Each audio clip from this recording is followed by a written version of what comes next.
High friends, welcome you all in Trisaj world. तर मी त्रिवेणी तुम्हा सर्वांचं त्रिसाज वर्ल्डमध्ये खूप खूप स्वागत करत आहे. तर आजचा आपला जो विषय आहे तो म्हणजे लहान मुलं. सध्या तर तुम्हाला माहीतच आहे की मीही एका पॅरेंटहूड जर्नीमधून जात आहे.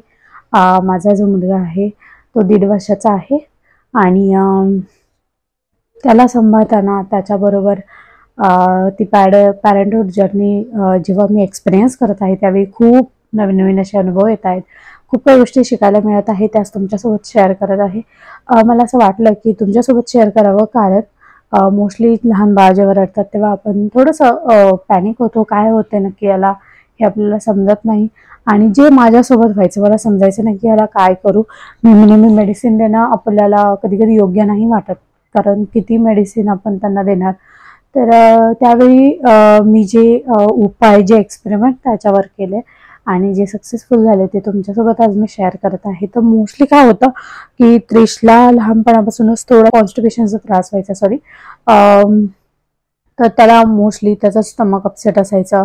कधी जळजळ वगैरे व्हायची, त्याला वॉमिटिंग जास्त होत नव्हतं, पण त्याला मे बी ॲसिडिटी वगैरे होत असेल जेव्हा तो चिडचिड करायचा.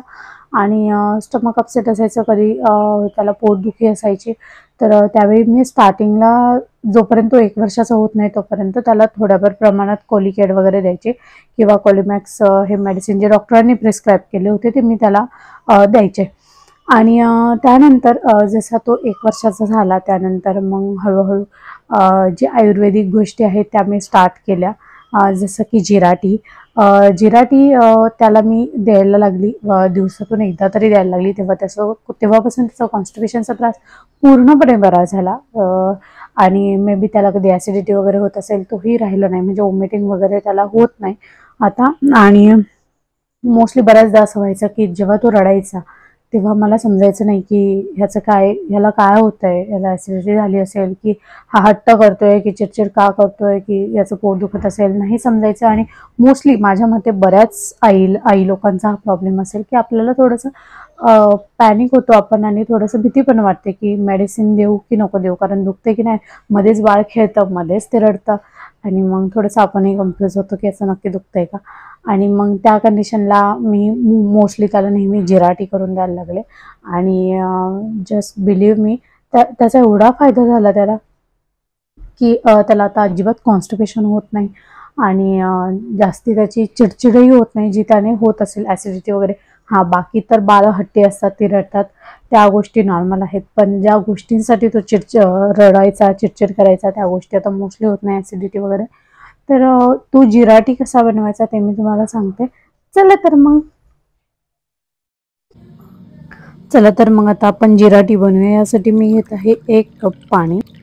आता पातेलं इथे गॅसवर ठेवलेलं आहे, आणि आता मी याच्यामध्ये जिरा ॲड करणार आहे. तर आता इथे हे जे जिरे आहे हे मी हाफ स्पून जिरे घेणार आहे. जर रोज तुम्ही देत असाल तर हाफ स्पून इनफ आहे. आणि जर कधीतरी तुम्हाला वाटते याचं स्टमक अपसेट आहे, बाळाचं खूप ॲसिडिटी झालेली वाटते, त्याला कधी ढेकरे वगैरे येत आहेत, तर तुम्ही थोडंसं जास्त घेतलं तरी चालेल. आणि मोस्टली मी ह्याच्यामध्ये ओवा घालत नाही, पण कधी वाटलं की याचं थोडं पोटाचाच प्रॉब्लेम असू शकतो तर अगदी 4-5 दाणे मी त्याच्यामध्ये ओवा टाकते, कारण ओव्याने मोस्टली गरमी होते. ओवा थोडासा हीट तयार करतो बॉडीमध्ये, सो ओवा मी टाकत नाही. आणि जिऱ्याने जे आहे, जिरा हा कूलिंग इफेक्ट देतो, म्हणजे त्याने पोटात गरमी वगैरे होत नाही, त्यामुळे जिऱ्याचं पाणी बेस्ट आहे रदर दॅन ओवा. सो ओवा मी ॲड करतच नाही मोस्टली. तर आता याला चांगल्या पद्धतीने उकळी येऊन देणार आहे. जे 1 कप जे पाणी ठेवलेलं आपण, तो अगदी अर्धा कप होईपर्यंत उकळून घ्यायचे, प्रॉपरली उकळून घ्यायचे, की त्या पाण्याचा कलर थोडासा चेंज होतो आणि थोडंसं येलोइश कलर पाण्याला येतो. अगदी ते पाणी हाफ होईल तेव्हाच मी त्रिशला देते. आधी थंड करते आणि मग देते. आणि मोस्टली जेव्हा मोठी माणसं चहा वगैरे पितात तेव्हा लहान लेकरंही हट्ट करतात, मलाही चहा प्यायचा आहे. पण आपल्याला माहिती असतं की हे त्यांच्यासाठी चांगला नाही आहे, म्हणून आपण मोस्टली त्यांना तो चहा नाही देत. तर मी त्यावेळी काय करते, मी जेव्हाही हा जिराटी बनवलेला असतो तेव्हा आम्ही लोकं चहा घेतो तेव्हा त्याच्यासाठी हा चहा देते, आणि तो खूप खुश होतो की त्याला चहा मिळतो. त्याला असं वाटतं की आम्ही जो पितोय तोच चहा तो पण पितोय. तर त्याला बिलकुल माहीत नाही की तो जिराटी पितोय. आणि हे त्याच्या शरीरासाठी खूप हेल्दी आहे आणि खूप चांगलं आहे. सो मोस्टली तर मी म्हणेल आपण ज्या पद्धतीने मुलांना सवय लावतो त्या त्यांना लागतात. तर आता त्रिशला जिरा टीची एवढी सवय लागलेली आहे, तो रोज स्वतःहून, मी विसरले तरी तो स्वतःहून सांगतो मम्मा चहा, आणि तेव्हा मी त्याला हा चहा करून देते आणि तो एकदम आवडीने. त्रिशचा जो चहा आहे मी मोस्टली त्याला त्याच्या कपामध्ये देते, कारण आमचे कप त्याला वापरायला देत नाही, त्याचा सेपरेट कप असतो. तर तुम्ही नक्की ट्राय करा हा जिरा tea. Till then bye, take care, live life happily, bye.